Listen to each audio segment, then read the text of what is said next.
रमेश बाबू अपने कार्यालय में अपनी सीट पर बैठकर फाइलों को उलट-पलट रहे थे। उनका कार्यालय ग्रामीण क्षेत्र में था जहां जाने के लिए कच्ची सड़कों से होकर जाना पड़ता था।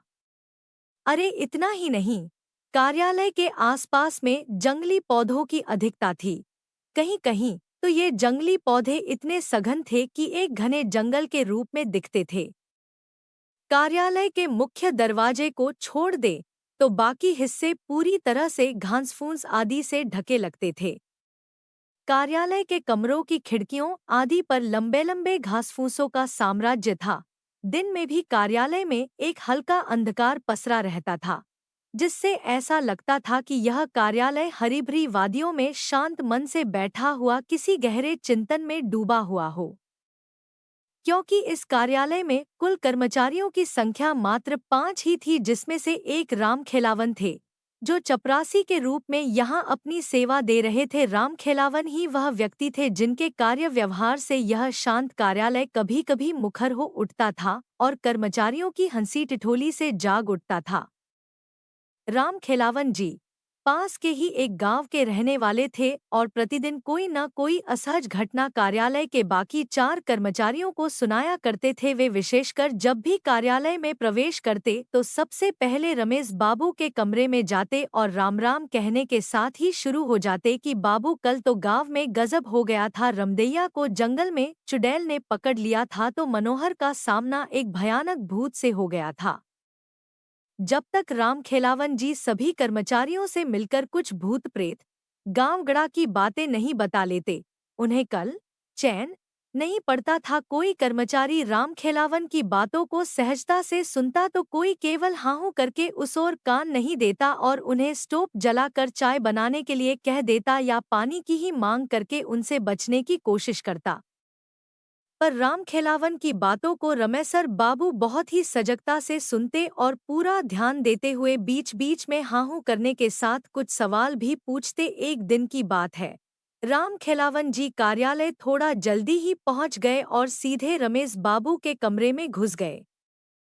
पर उस समय रमेसर बाबू अपनी कुर्सी पर नहीं थे। शायद वे अभी कार्यालय पहुंचे ही नहीं थे। राम खेलावन थोड़ा डरे हमें लग रहे थे और बार-बार अपने माथे पर आ रहे पसीने को गमछे से पोंछ रहे थे। वे ज्यों ही कमरे से बाहर निकले त्यों ही कार्यालय के प्रांगण में उन्होंने रमेश बाबू को अपनी साइकिल को खड़े करते हुए देखा। वे दौड़कर रमेसर बाबू के पास पहुंच गए और बिना जर्मी किए ही हकलाकर घबराकर बोले, बाबू, बाबू कल रात को तो गजब हो गया। मेरा पूरा परिवार आफत में आ गया है, समझ में नहीं आ रहा है कि क्या करूं। रमेसर बाबू ने उन्हें अपने कमरे की ओर चलने का इशारा करते हुए आगे-आगे तेज कदमों से अपने कार्यालय कक्ष में प्रवेश किए। फिर एक कुर्सी पर राम खेलावन जी को बैठने का इशारा करते हुए अपने झोले को वहीं मेज पर रखकर एक गिलास में पानी लेकर कक्ष के बाहर आकर हाथों धोए। उसके बाद कमरे में लगे हनुमान जी की फोटो को अगरबत्ती दिखाने के बाद अपनी कुर्सी पर बैठते हुए राम खेलावन जी से बोले, राम खेलावन जी, अब अपनी बात पूरी विस्तार से बताइए। उनकी अनुमति मिलते ही राम खेलावन जी कहना शुरू किए, बाबू, कल मैं जब शाम को घर पर पहुंचा तो पता चला कि मेरी बहू कुछ लकड़ी आदि की व्यवस्था करने जंगल की ओर गई थी और वहीं उसे किसी चुड़ैल ने धर लिया था। वह इधर-उधर जंगल में भटक रही थी, तभी कुछ गांव के ही गायत्री के चरवाहों की नजर उस पर पड़ी। वे लोग स्थिति को भांप गए और मेरी बहू को पकड़कर घर पर छोड़ गए। फिर गांव के ही सोखा बाबा ने झाड़ फूंक की, उसके बाद उस चुड़ैल से छुटकारा मिला। पर आज सुबह फिर से उस पर चुड़ैल हावी हो गई है। सुबह से ही सोखा बाबा उसे उतारने में लगे हैं, पर वह छोड़कर जाने का नाम ही नहीं ले रही है। समझ में नहीं आ रहा है कि क्या करूं। राम खेलावन की बातों को सुनकर रमेश बाबू थोड़े गंभीर हुए और अचानक पता नहीं क्या सूझा कि हंसने लगे।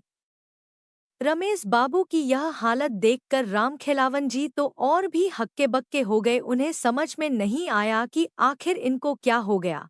कहीं इन पर भी तो किसी भूत प्रेत का साया नहीं पड़ गया। अभी राम खेलावन जी यही सब सोच रहे थे, तभी रमेश बाबू अपनी कुर्सी पर से उठे और बिना कुछ बोले राम खेलावन को अपने पीछे आने का इशारा करते हुए कमरे से बाहर निकल गए।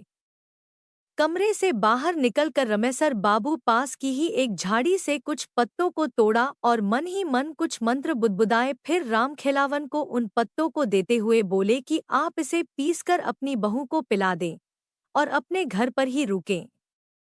मैं कार्यालय में कुछ जरूरी कामकाज निपटाकर अभी 1 से 2 घंटे में आपके घर पर पहुंचता हूं। राम खेलावन जी बिना कुछ बोले केवल सिर हिलाए और उन पत्तों को लेकर घर की ओर बढ़े। रास्ते में उन्हें केवल एक ही बात खाए जा रही थी कि रमेशर बाबू को यहाँ आए 3 साल हो गए, पर कभी उन्होंने इस बात का जिक्र नहीं किया कि वे भूत प्रेतों को उतारना भी जानते हैं। कहीं वे मजाक में तो इन पत्तों को तोड़कर झूठ मूठ में कुछ बुदबुदाकर मुझे नहीं दे दिए, पर रमेश बाबू ऐसा नहीं कर सकते। वे तो बहुत गंभीर आदमी हैं और हमारी सारी बातों को भी तो बहुत गंभीरता से लेते हैं और समय समय पर हर प्रकार से हमारी मदद भी तो करते रहते हैं। नाना, वे मेरे साथ मजाक नहीं कर सकते। यही सब सोचते सोचते राम खेलावन जी घर पर पहुंच गए। घर के बाहर 10 से 15 गाँवघर के ही लोग बैठे नजर आए। एक खटिया पर सोखा बाबा भी बैठकर लोगों से कुछ बातचीत कर रहे थे। राम खेलावन जी को देखते ही सोखा बाबा बोल पड़े, राम खेलावन, यह चुड़ैल तो बहुत ढीठ है। रात को छोड़ तो दी थी पर सुबह फिर से आ गई। 2 से 3 घंटे मैंने कोशिश किया पर छोड़कर जाने का नाम ही नहीं ले रही है। अभी भी आंगन में नाच कूद रही है।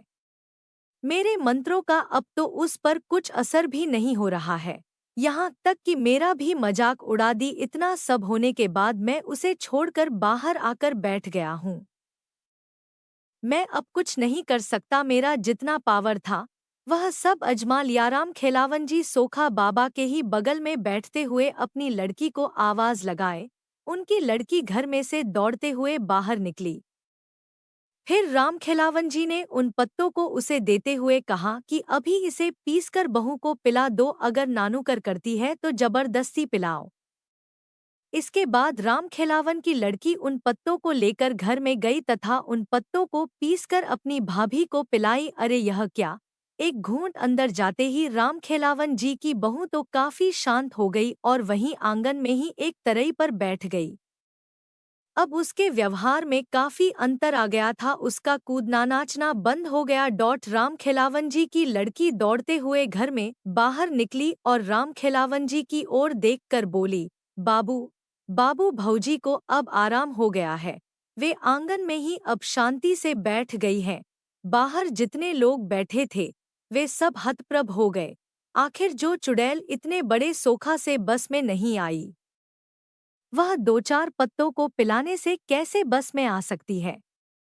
आखिर वे कैसे पत्ते थे? क्या किसी धर्मस्थान से लाए गए थे या किसी बहुत बड़े पंडित, ओझा, सोखा आदि ने दिए थे? वहां बैठे लोगों में से एक ने राम खेलावन जी की ओर देखा पर कुछ बोले इससे पहले ही राम खेलावन जी ने उन पत्तों के बारे में बता दिया।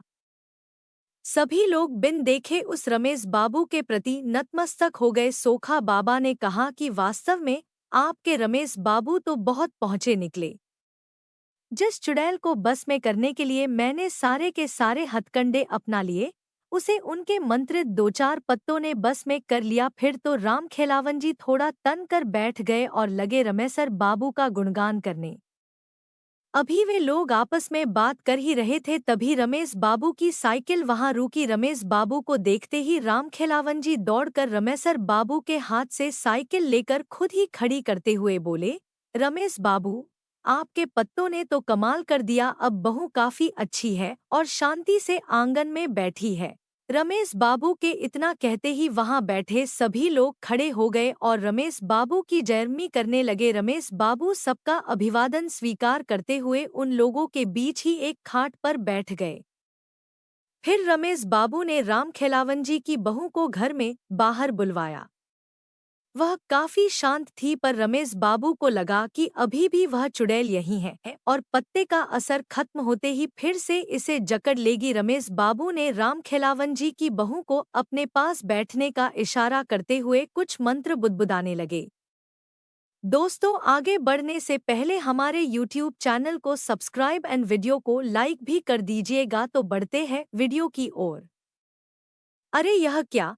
राम खेलावन जी की बहू घबराकर बोल उठी, मुझे छोड़ दीजिए, मैं जा रही हूँ। मैं अब कभी भी इसे नहीं पकड़ूंगी। मुझे जाने दीजिए, मुझे जाने दीजिए, मैं जल रही हूँ। मुझे छोड़ दीजिए।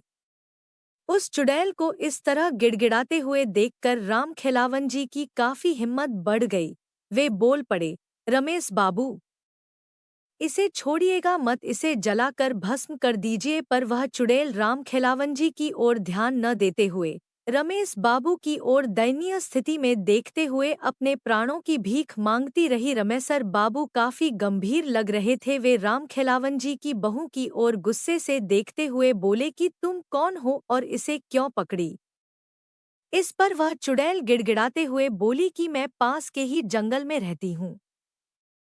मैं बंजारा परिवार से हूँ। एक बार हमारे परिवार ने इसी जंगल के बाहर अपना टेंट लगाया था। शाम के समय मैं लकड़ी लेने जंगल में प्रवेश की। मुझे पता नहीं चला कि कब मैं घने जंगल में पहुंच गई और रास्ता भी भटक गई। तब तक रात भी होने लगी थी। जंगल में पूरा अंधेरा पसरना शुरू हो गया था। मैं थोड़ी डर गई थी, पर हिम्मत नहीं खोई थी। अचानक मेरे दिमाग में एक विचार आया। मैंने सोचा कि रात के इस अंधेरे में अब रास्ता खोजना ठीक नहीं, कहीं किसी जंगली जानवर की शिकार न हो जाऊं। इसलिए मैंने हिम्मत करके वहीं एक मोटे जंगली पेड़ पर चढ़कर बैठ गई। मैंने सोचा कि सुबह होते ही मेरे परिवार के लोग जरूर मुझे खोजने आएंगे, और अगर नहीं भी आए तो मैं दिन में अपना रास्ता खोज लूंगी। पर वह रात शायद मेरे जीवन की समाप्ति के लिए ही आई थी। मैं जिस पेड़ पर चढ़कर बैठी थी, उसी पर एक प्रेत का डेरा था। आधी रात तक तो सब कुछ एकदम ठीक ठाक था, पर उसके बाद अचानक वह प्रेत कहीं से उस पेड़ पर आ बैठा। उसके आते ही जैसे पूरे जंगल में भयंकर तूफान आ गया हो। अनेकों पेड़ों की डालियां तेज हवा से डरावने रूप से हिलने लगी थी। मुझे देखते ही वह जोरदार ढंग से अट्टहास किया और मुझे कोई प्रेतनी ही समझकर बोला कि तुम्हें पता नहीं कि यह मेरा निवास है।